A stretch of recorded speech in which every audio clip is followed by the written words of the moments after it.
একই হত্যাকাণ্ডে 2টা মামলা হয়েছে। আমরা কেউ এখনো মামলা করিনি। বিএনপির লোক আছে, জাতীয় পার্টির লোক আছে।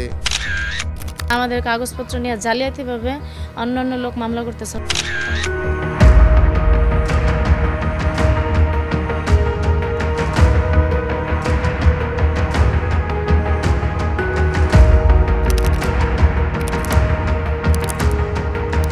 আরও কিছু মামলা আছে যেগুলো একাধিক থানায় হয়েছে। ছাত্র জনতার গণ অভ্যুত্থানে 5 আগস্ট দেশ ছাড়েন ক্ষমতাচ্যুত প্রধানমন্ত্রী শেখ হাসিনা। সেদিন বের হওয়া আনন্দ মিছিলে যোগ দেন এসএ মেকানিক আলামিন। আফতাবনগরের বাসা থেকে বের হয়ে তিনি যান বাড্ডা এলাকায়।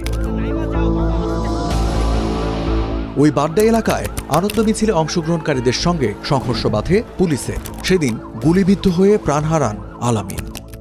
উনি ওই দিন দুপুরবেলা খাওয়া দাওয়া করে বের হয়েছিল, তো তারপরে আর তো বের হয়েছে আর বলতে পারি না। রাত্রে একবার কথা হয়েছে, সন্ধ্যার সময় একবার কথা হয়েছে, তখন বলছে যে আমি আসি এখানে আশেপাশে।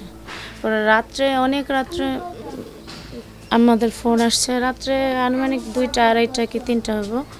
তো অন্য একটা নাম্বার থেকে ফোন আসছে, উনি বলতেছে যে আলামিন গুলি হয়েছে হসপিটাল, মুগদা হসপিটাল। তো তখন আমি ভাইয়া যাই, তো ভাইয়ার আমি যাওয়ার পরে ওইখানে মনে করেন মৃত ছিল। ছাত্র জনতার অভ্যুত্থানে শহীদদের তালিকায় নাম রয়েছে আলামিনের, কিন্তু তার মৃত্যু ঠিক কোথায় হয়েছে তা নিয়ে তৈরি হয়েছে ধোঁয়াশা। কারণ এ ঘটনায় করা 2 মামলায় মৃত্যুর স্পট হিসেবে নথিভুক্ত হয়েছে আলাদা স্থানের নাম। এক মামলায় বলা হয়েছে তিনি গুলিবিদ্ধ হয়ে মারা গেছেন ভাটারা থানা এলাকায় 100 ফিট রাস্তায়। অপর মামলায় বলা হয়েছে আলামিন মারা গেছেন হাতিরঝিল থানার রামপুরা টিভি সেন্টার এলাকার মোল্লা টাওয়ারের সামনে। যাকে হত্যার ঘটনায় আলাদা থানায় 2 মামলা, সেই আলামিনের পরিবারে জানে না এসব মামলার তথ্য। এমনকি বাদীকেও চেনেন না তারা। পরিবারের সদস্যরা বলছেন আলামিনের মৃত্যু হয়েছে মেরুল বাড্ডার ব্র্যাক ইউনিভার্সিটির সামনে, প্রমাণপত্র আছে তাদের কাছে। যে নিয়ে গেছে উনি অন্য বাইরের লোক, তো উনি বলতেছে যে ওনার আমরা ব্র্যাক ইউনিভার্সিটির সামনে গুলিবিদ্ধ পাইছি। আমরা কেউ এখনো মামলা করি নাই, বুঝছেন। আমরা কেউ মামলা করি নাই, কিন্তু আমাদের কাগজপত্র নিয়ে জালিয়াতিভাবে অন্যান্য লোক মামলা করতেছে। ওনাদেরকে আমরা চিনিও না, জানিও না। মামলা শুনলাম একটা হাতিরঝিলে হয়েছে, একটা বাটারা থানায় হয়েছে। মামলা বাদীদের আপনারা চিনি না, ওনাদেরকেও চিনি না। আর আমরা এই মামলা করিও নি, কোনো মামলা টামলা আমরা এখনো করি নাই। এই ঘটনায় এক শ্রেণীর লোক মামলা করছে, তারা তাদের ব্যক্তিগত স্বার্থে আমাদেরকে না বলে, এরা হলো আমাদের বিভিন্ন সময় যে ত্রাণ বা সরকারি লিস্টে নাম আসবে এরকম মিথ্যা প্রবঞ্চনা দিয়া এই ফটোকপি কাগজগুলো সংগ্রহ করছে, নিয়ে এই মামলাগুলো করছে। এবং আমি এইগুলা জানতাম না, যারা মামলায় আসামি হয়েছে বিএনপির লোক আছে, হ্যাঁ, জাতীয় পার্টির লোক আছে। এরা পরে আর কি আমার ওই ঠিকানা অনুযায়ী বাসায় আসলে পরে আমি জানতে পারি যে 2টা মামলা হয়েছে, একটা বাটারা থানায় আর একটা হয়েছে হাতিরঝিল থানায়। আলামিনের মৃত্যুর পর এখন পর্যন্ত সরকার থেকে কোনো আর্থিক সুবিধা পায়নি তার পরিবার। আলামিন হত্যার 2 মামলা নিয়ে অনুসন্ধান শুরু করে টিবিএস। কারা এই ঘটনাকে পুঁজি করে সুবিধা নিতে চাইছে তা জানার চেষ্টা করেছে প্রতিবেদক। মামলার নথিপত্র ঘেঁটে দেখা যায় আলামিন হত্যার অভিযোগে 27 অক্টোবর হাতিরঝিল থানায় মামলা করেন মোহাম্মদ মোজারুল নামের এক ব্যক্তি। এতে শেখ হাসিনা সহ আসামি করা হয় 195 জনকে। এই মামলায় আওয়ামী লীগ ছাড়াও আসামি করা হয়েছে বিএনপির স্থানীয় কিছু নেতাকর্মীকে। তাদেরই একজন রামপুরা যুবদলের সাবেক নেতা মোহাম্মদ টিপু। 2010 সালে নভেম্বর মাসে দেশনেত্রী বেগম খালেদা জিয়ার বাসভবন থেকে যখন স্বৈরাচার শেখ হাসিনা উচ্ছেদ করেন, তখন আমাদের রামপুরা টিভি সেন্টারের সামনে একটি ট্যাক্সি ক্যাব জ্বালানো হয়। সেই ট্যাক্সি ক্যাব জ্বালানোর মামলায় থেকে শুরু করে নিয়ে আমি অনেকগুলি মামলা খেয়েছি, অনেকবার জেলে গিয়েছি। 2010 সালে সর্বপ্রথম মামলা খাই আমি বেগম জিয়ার বাড়ি উচ্ছেদের ঘটনায়। তারপরে 13 সাল, 14 সাল, তারপরে 17 সালে, 18 সালে। আমি লাস্ট নির্বাচনের আগে, মানে 18 সালের নির্বাচনের আগে আমাকে ডিবি ধরে নিয়ে যায়। বৈষম্য বিরোধী আন্দোলন যখন শুরু হয়েছে, আমাদের সম্পৃক্ততা ছিল আন্দোলনে ছাত্রদের পক্ষে। তো সেক্ষেত্রে আমাদের রামপুরায় একটা আওয়ামী লীগ অফিস ছিল, সেই আওয়ামী লীগ অফিসটাকে ভাঙচুর করা হয়। সেই ভাঙচুর কে বা কারা করে আমি জানি না। তখন সেই আন্দোলনে আওয়ামী লীগ কর্তৃক একটি মামলা হয় হাতিরঝিল থানায়, যে মামলাটা গত 19শে জুলাই, এই যে এখানে তারিখ সব ঠিক আছে, 22শে জুলাই মামলাটা হয়। সেই মামলায় আমি আসামি। তো আমার ভাগ্য ভালো যে আমি বিএনপি করার কারণেই আমাকে এতগুলি মামলা দিচ্ছে পর। কিন্তু আমার দুর্ভাগ্য, শহীদ আলামিন হত্যাকাণ্ড, সে হত্যাকাণ্ড শহীদ আলামিনের বাসা হলো আপনার বাড্ডাতে। আলামিনের মামলা হাতিরঝিল থানায় এনে টিভি সেন্টারের সামনে স্পট দেখিয়ে মামলাটা হাতিরঝিল থানায় করছে। তদরূপ আরেকটি মামলা ভাটারা থানায় একই হত্যাকাণ্ডের 2টা মামলা হয়েছে। পুলিশ প্রশাসনের প্রতি আমার একটা আবেদন থাকবে, যারা এটা নির্দোষ, যাদের কোনো দোষ নাই, এটাকে তারা ইনভেস্টিগেশন করুক। যারা ইনভেস্টিগেশন করে যদি পায় যারা দোষী তাদেরকে দিয়ে দেন।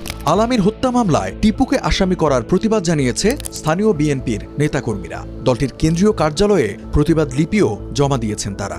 বিএনপি করে অনেক মামলা খাইছে, সো উনি এই ধরনের মামলা খাওয়ার তো কথা না।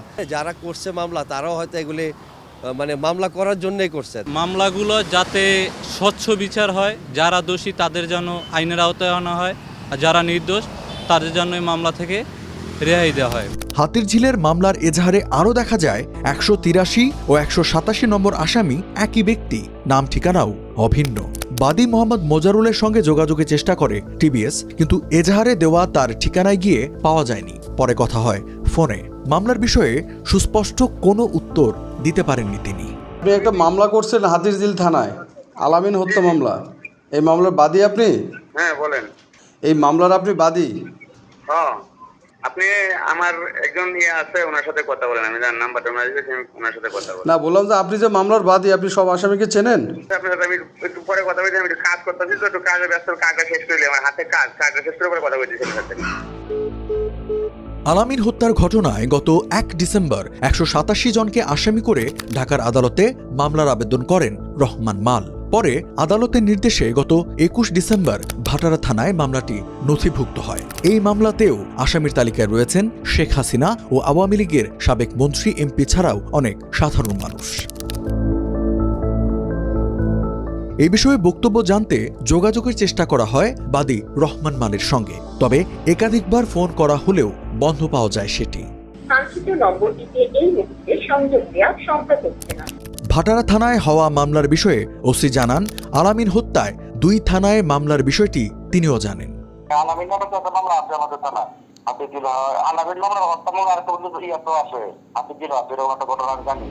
হাতিরঝিল থানা পুলিশ বলছে কি উদ্দেশ্যে এই মামলা করা হয়েছে তা খতিয়ে দেখছেন তারা।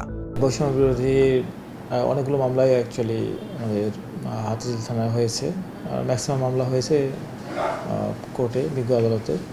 কোর্ট থেকে প্রাপ্ত হয়ে ম্যাক্সিমাম মামলাগুলি থানা রুজু হয়েছে এবং সেগুলোর কার্যক্রম চলছে।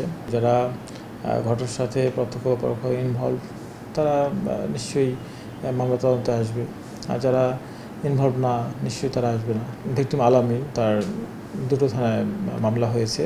শুধু ভিকটিম আলামিন না, এরকম আরও কিছু মামলা আছে যেগুলো একাধিক থানায় হয়েছে। তো এখানে হতেই পারে, কিন্তু এটা তদন্ত করে হয়তো প্রকৃত ঘটনাস্থল কোনটা সেটা আইডেন্টিফাই করে সে অনুযায়ী একটা ফাইনালি একটা রিপোর্ট যাবে আর কি। গণ অভ্যুত্থানে নিহত শহীদ আলামিনের পরিবার এখনও পায়নি কোনো সরকারি অনুদান। ছোট্ট 2 সন্তানকে নিয়ে কষ্টে দিন পার করছেন তার স্ত্রী। স্বামী হত্যার বিচার নিয়েও পড়ছেন বিপাকে। আমরা কাগজপত্র জমা দিচ্ছি, কিন্তু এখন আমরা কোনো অনুদান বা কোনো কিছু পাইনি। সরকারিভাবে কোনো কিছু আমরা পাইনি, এখনো কোনো সুযোগ সুবিধা না, বা ওই যে জুলাই ফাউন্ডেশনের থেকে যে টাকা পয়সা যাই দিতেছে আমরা কিছুই পাইনি। হ্যাঁ, ফোন করে বলছে কাগজপত্র জমা দিছে, ভাইয়া দিয়ে আসছে।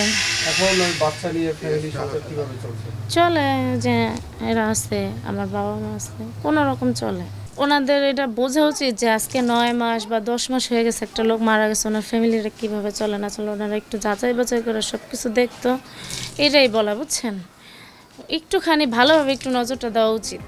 বাবাকে হারানোর পর বড় চাচা পারভেজের মাঝে পিতৃস্নেহ খুঁজে ফিরছে আলামিনের ছোট ছেলেটি।